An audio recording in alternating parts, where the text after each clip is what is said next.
Good afternoon, and God's peace be with all of you. Thank you for taking time out from your weekend to be here to hear me and perhaps share your own thoughts. I want to put a context to what I'm about to say this evening, and maybe I can take the cue from the first refusal of the visa.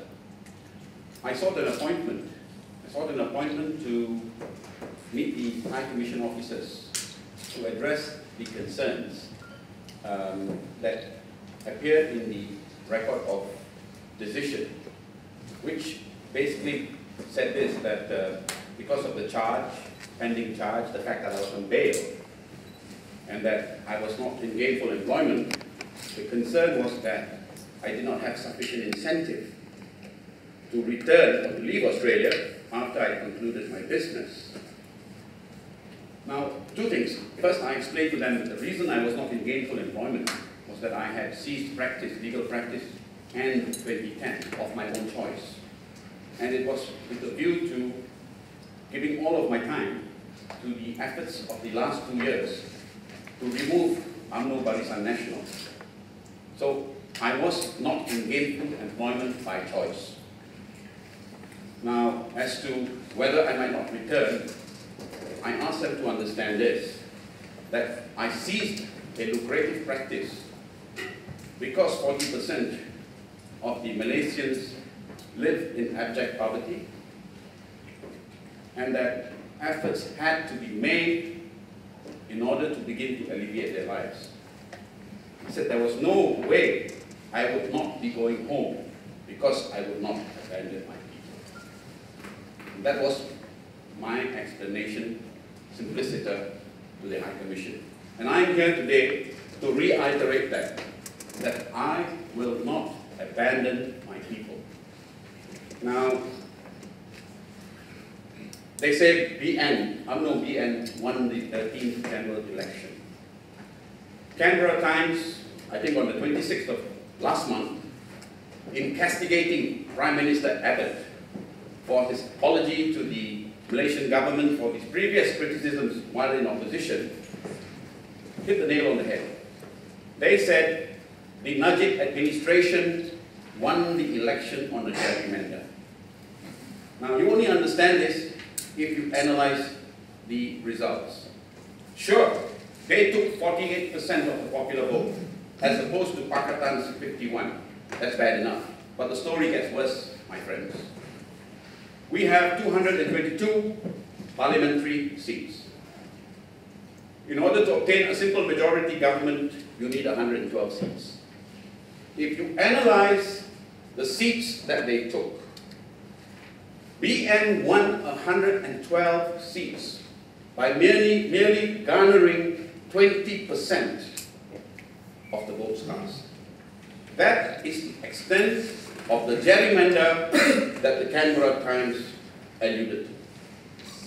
Now, this is what we are confronted with at home, the reality. And it is in this context, I ask you to consider this. 2007, November, I was on the streets, the first birthday rally. By 2011, the second rally, I was already on the steering committee.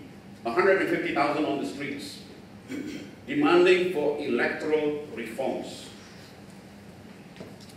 Last year, April, the third rally, by our estimates, and it's fairly accurate, some 250,000 to 300,000 on the streets. If you were UMNO Barisan Nasional, or if you were advising them, would you give us the reforms that the people are demanding? Yes. Would you? No. You'd be stark, raving mad, because it would be tantamount to signing your own death warrant. And that's the reality we confront today. Yes, we won with wholesale cheating. I was part of the Abu Covert operation when we went to KLIA and we intercepted, well, we couldn't stop, but we were able to note Malindo unscheduled chartered flights coming in, carrying Nepali workers, palm oil estate workers from Sabah being flown in. Some of our ABU volunteers were able to interview them. And they confirmed that they were oil palm workers. They were told to fly to Kuala Lumpur, destination unknown. Doesn't make sense if you're a foreign worker being moved from one estate to the other. They were picked up by government agency vehicles, RISDA. We tailed them and it was a cat and mouse game. They'd stop for 20 minutes, wait for us to move on, and we wouldn't. And then they'd move on again for another 200 yards and stop again by the side, and we do the same. They pulled into a lay-by, there were 2 tour buses waiting. We did the same. Finally, the tour buses gave up and drove off. 2 vans with 1 car in pursuit, they got smart. They split 2 ways. We had to choose, follow one. But the explanations that came from the Najib administration that these were foreign workers being brought in to be deployed in other estates didn't wash with us. On polling day, yes, a lot of people said the ABU message to the foreigners who were given my cards and put on the electoral roll was a bit harsh. Was a bit harsh. Why? Because we threatened to beat their brains in if we saw them at polling day at the polling stations. But friends, my own experience was this. It had the effect of keeping a large number away, and that's all we wanted. I mean, I'm not a violent man, and neither are the ABU volunteers. But the main idea was if they feared enough, they would not show up. And to that extent, we were able to curb some of that cheating. Honestly though, it was a case of too little, too late. And in that sense, I must concede that ABU's efforts running into the 13th general election were insufficient. But that is only half the story. BN cheated, ABU, yes, right strategy. I think we were onto the right strategy, but it came too little and too late. But another factor, and this is something that perhaps will not go down too well with some of you, the opposition let us down. I say this for this reason. For a whole year, leading up to GE13, we begged, we implored that for once they should stop being leaders of their parties and instead be leaders of the people. We implored the leaders, especially in Sabah and Sarawak. The mood for change on the ground was so strong. So strong that, if you will remember, in December 2011, Musa Ahmad's government barred me from entering Sabah. Because we had been going to the heartlands, we had been going to the most remote areas, taking the most difficult message. And I can tell you, my own experience, people wanted change. But their one concern that they kept voicing to us over and over again, if there were 3, 4, 5, 6 cornered contests, BN would win again. History has shown us this. Go to the book, the Batu Sapi by-election. Ansari from PKR, Yong Tek Lee from SAPP could not come to a consensus. They shook hands, gentlemen's agreement. They would not mudslinging each other. It lasted less than 24 hours.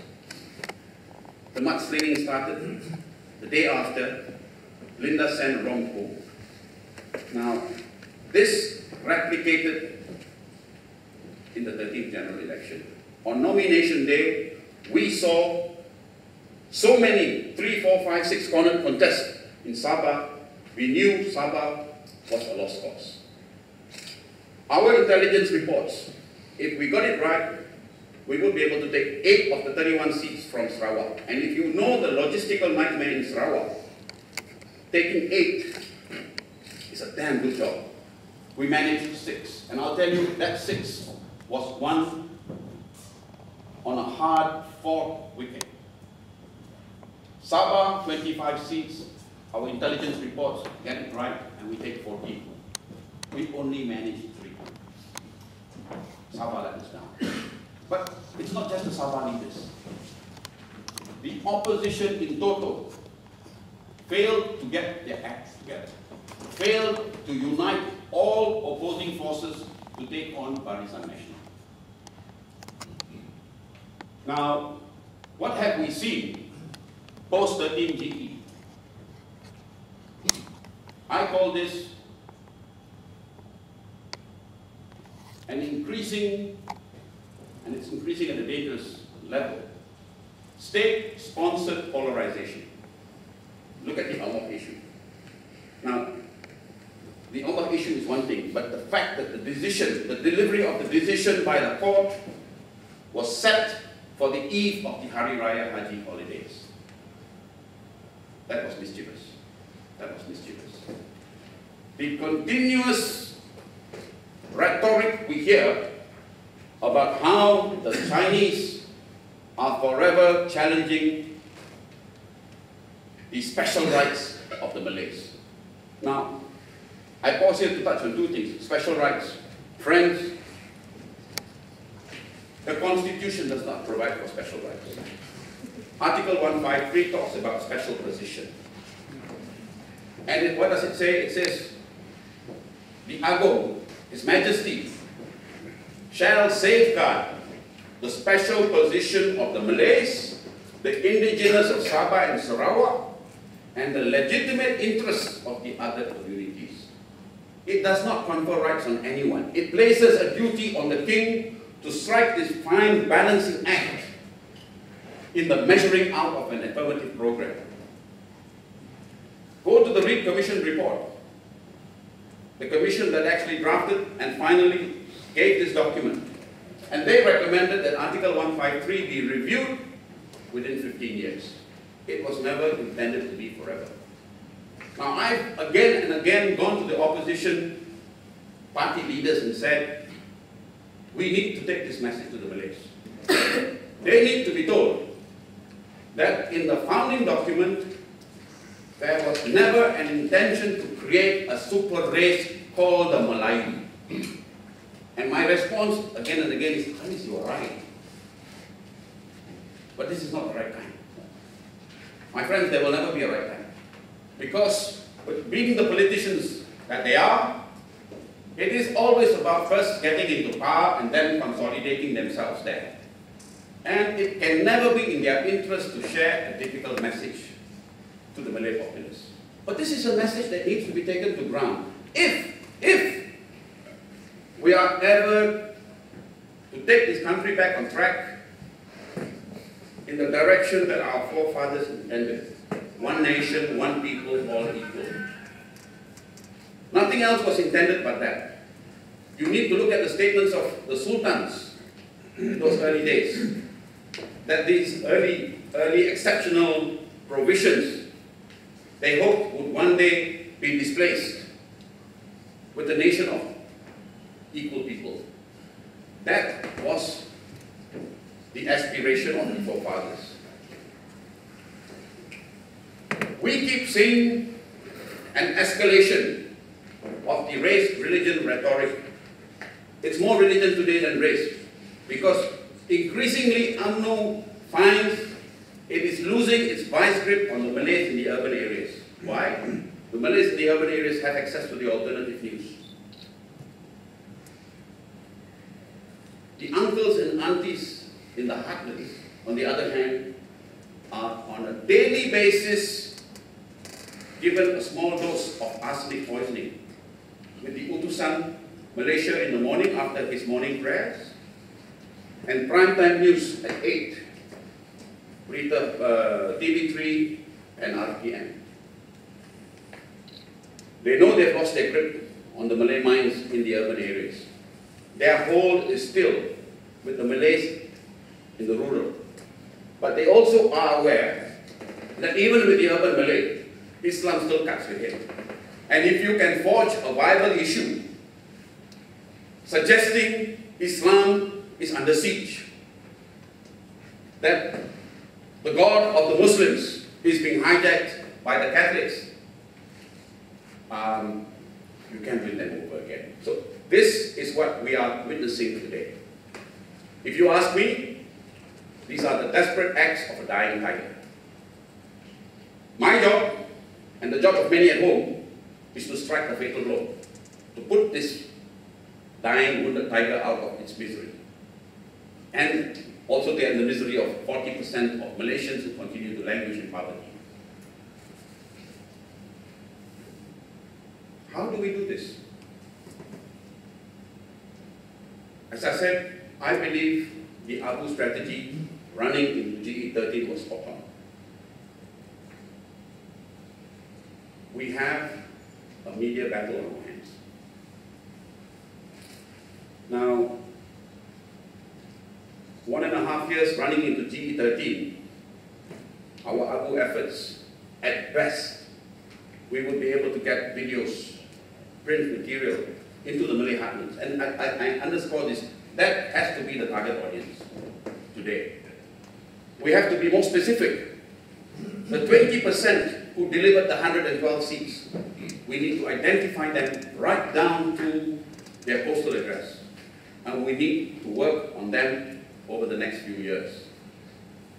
But here comes the problem. As I said, running into the 13 GE, we delivered videos, we delivered DVDs, we delivered print material, but the regularity was something like maybe once a month at best. And most times, 2 months once. It is impossible to beat Utusan and TV3 at their game when they take that poison in on a daily basis. You can't beat that. It's impossible. And you know, as the media people will tell you, repeat a lie oft enough, it becomes the gospel truth. So when Pa Ali in the kampung reads Utusan front lines and it says, I translate for the benefit of those who do not understand the Malay language, the rights of the Malays are being challenged. Ali turns to Asing. This is in the rural, he says, Asing, what's going on? Asing says, you know, city folk. Now, it doesn't affect race relations. And that's my sense. We do not have a race relations problem on the ground. UMNO BN would like us to believe that that's a serious problem. We do not have a race relations problem on the ground, but that constant siege of the Malay mind has this effect. He makes a mental note, come the GE, give his vote down.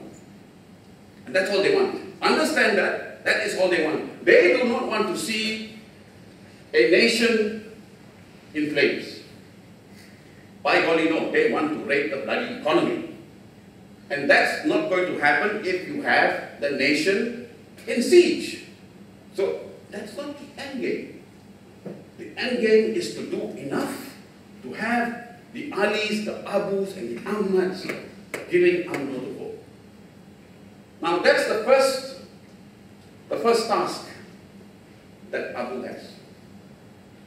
That is to go into the kampungs with a constant message. And the 3 messages that I would like to take into the kampungs is this. We've actually begun this process of taking this message in 2011 with a documentary called DNBN, which really means the end of BN. Kuburkan BN, bury BN, DPRU 13, bury BN at the 13 GE. It was a 1 hour 40-minute documentary. 3 core messages. The first, that the real history of this country has so long been buried. UMNO were not the champions of Merdeka. It was the left wing. It was the Burhanuddin Helmis. It was the Tan Cheng Locks. It was the many in the trade unions. These were the real champions that fought for independence. UMNO then was a British contrivance to replace the heroes of the day, the communists. The communists were the ones who fought the Japanese. It was a British contrivance. And it was an effort to maintain the status quo of the aristocracy, the Malay aristocracy. That's not changed. Today, the aristocracies are replaced by the cronies. Now, that message is the first we take to the Malays. The second, that there is no Ketuhanan Melayu in Islam. Islam cannot countenance any notions of race supremacy.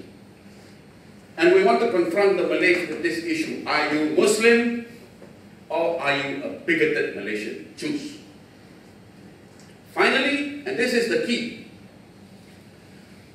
that the new economic policy launched in 1973 and post Tun Razak, particularly starting with Dr. Mahathir Mohamad, has been used as the platform to contend that they protect the rights of the Malays, when in fact it is they themselves that rape and rob the Malays blind.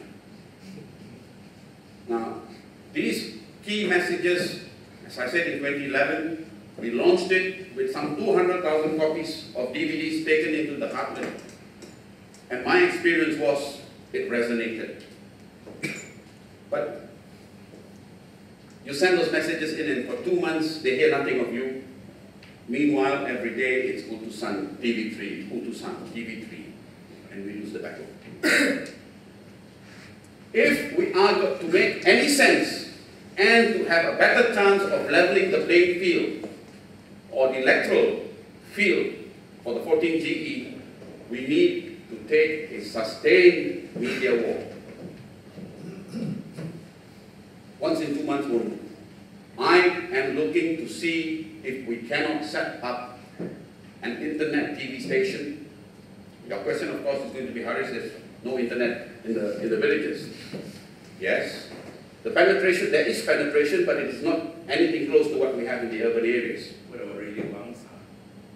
I'll take that during Q&A. But what you can do is this. You have news, internet news, then you burn those news programs on DVDs and you take them into the villages. It's doable.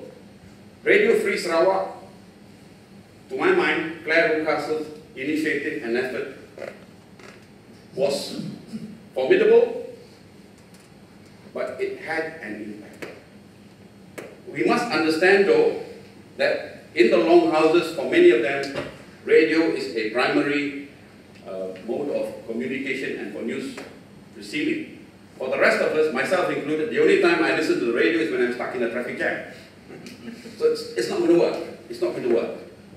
So we're thinking internet TV news, burn those news reports, and they get carried into the Malay heartlands, at least once a week. And what we can then do is, the blue-collar workers in the city go back once a month after they get their pay packet.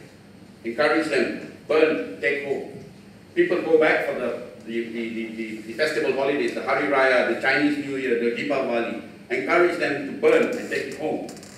And this, I think, is probably the most viable chance of taking that media war to the UMNO BN mainstream media. We need to break UMNO's hold on the mind of the Malay. Many who have left Malaysia, Australia, and a whole host of other countries, yes, you have felt that your nation of birth treated you like second-class citizens, and there seemed no reason to stay. Let me share with you Section 12. Section 12 of the Sharia, in brackets, Criminal Law Offences Act 1997. This is for Wilayah Persekutuan. And this is what it says in substance. It is an offence to hold an opinion contrary to fatwa. Sir, you laugh. I know it sounds hilarious. It sounds hilarious. But what it means is this. If that donkey Harusani, the Mufti of Perak, contrives with the other muftis and comes up with a fatwa, I'm not even allowed to hold a view contrary to that edict. In that context, if you felt you were second-class citizens, the Malay Muslims are third class in Malaysia. They cannot think. It's a frightening proposition. that is the Malay mind shackled today that needs to be freed. We don't free those minds, the 20%. We can have a 14, then a 15, then a 16 GE. It won't change. It won't change. We need to get in, we need to unlock those minds. And it's not difficult. Because, contrary to what some may think, it's about having enough common sense. And my experience has been this. I've been working on the ground the last 2 years, working in the Malay heartlands. Give them the truth that we have, the information that we have, that they are now denied. And my friends, they will come to the same conclusion as you and I. And that is this: UMNO BN must be buried if we are to save this nation. But they need to receive that information. We deliver that information, and God willing, we may have just done enough to set their minds free so that they will break the gerrymander. They will break the gerrymander. End of this year, December, redelineation is planned for. There are NGOs working in Kuala Lumpur who will work to contrive and to obtain the necessary number of constituents to lodge protests so that the protest and procedure mechanism kicks in. But that, at best, is a delaying exercise. They will endeavor to push the new redelineations through. I have no inkling what is in store. Now,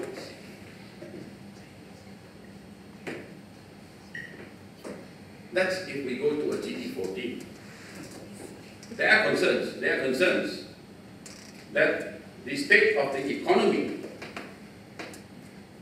is dire, that there is a serious risk of the Malaysian economy bottoming out simply because of a very dangerous level at which the foreign debt now stands.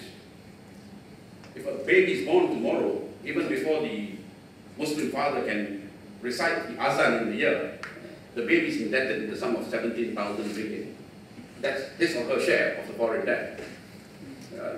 That's a frightening thought. But there are concerns. There are concerns that the economy may just hit rock bottom. And there are concerns that the race, religion rhetoric that we're seeing today is laying the ground to enable them to lay blame on the Chinese community, to say that the Chinese have taken everything. And if you take yourselves back to what happened in Indonesia, the pogroms, that's what happened. They blame the Chinese. We saw what happened then. Now, there's a concern about this. We're monitoring the situation. Now, if the economy does bottom out, then we may face a situation that some of the grandmothers in Iceland did when that nation faced bankruptcy. The morning after, grandmothers were with saucepans in front of the houses of ministers saying, we have nothing to put on the table. We've taken this message into the villages, into the kampongs. Bankruptcy needs to be understood.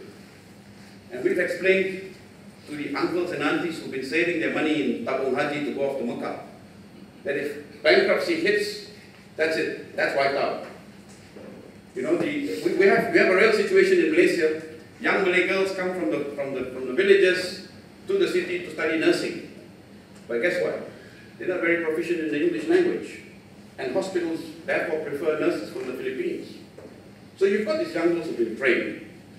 Mama and Papa have spent a lot of money, and they are expected to be in gainful employment, and not like Haris. So what do? They end up working as GROs, or masseurs in massage parlors. And we all know what happens there, but I do. And Mama and Papa think they're working as nurses, you know, very proudly receiving a share of the income. Now, I've told them, that gets worse. We go into bankruptcy, if your daughter's pretty enough, she's crossing the causeway into Singapore and working as a booker. or into Japan, or Taiwan, or US, or the UK, get used to this. Wake up to this. You've been laughing at the Thai and the Indos and the Filipina girls who come here. Guess what? Your daughters are going to be doing the same. And this is a reality that we need to take hold. Now, that's one possible scenario.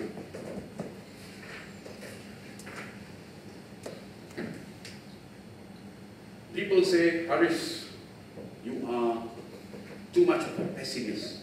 You're too radical. You're forever talking about taking power on the streets.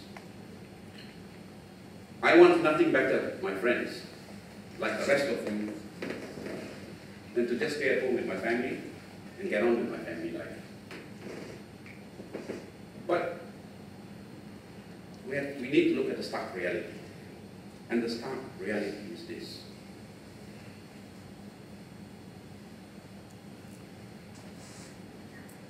In 1974, government statistics, 50% poor. 1974, very important, Petronas created. Malaysia joined the ranks of oil-producing nations.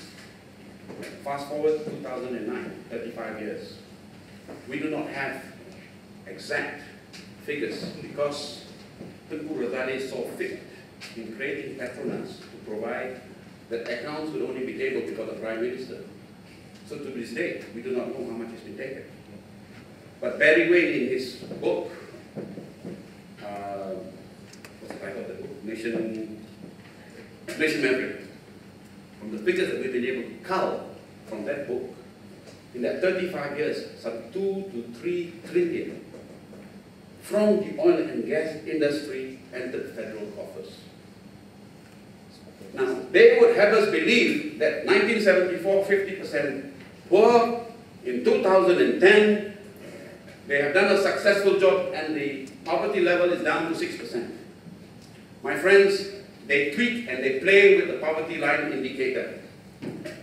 They arrive at 6% because they tell us if you are in Kuala Lumpur with a family of 5, on a household income of 764 ringgit, you are not poor.